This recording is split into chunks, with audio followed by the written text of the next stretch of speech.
আমাদের বলা হয়েছে এই বিয়োগফলটা বের করতে আর এটার উত্তরকে লঘিষ্ঠ আকারে লিখতে। আমাদের এখানে আছে 18/8 বিয়োগ 18/5।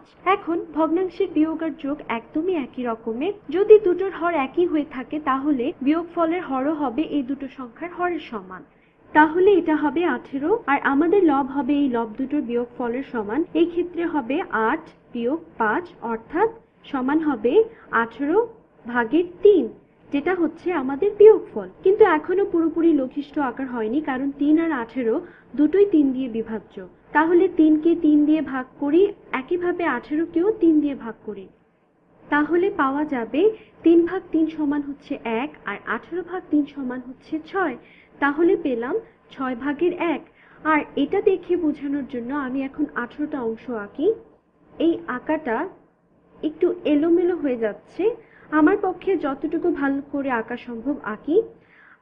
তাহলে এই দিকে 6টা আঁকি, আরো 3টা এখানে আঁকলাম, তাহলে হলো 6টি। আর তারপর 3টা কলামে ভাগ করি, হয়ে গেল। তাহলে আমরা পেলাম 18টা অংশ।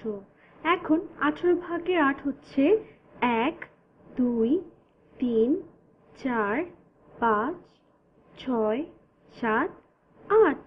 আর এখান থেকে বিয়োগ করব 18/5। তাহলে বিয়োগ করি 1 2 3 4 5।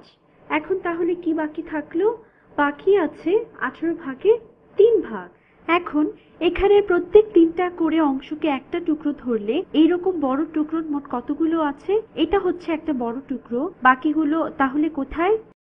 এই যে এখানে আরেকটা, এখানে এটা নিচে, এখানে আরেকটা বড় টুকরো আছে, এখানে এখানে আরেকটা বড় টুকরো আছে, আরেকটা, আরো একটা, আরেকটা।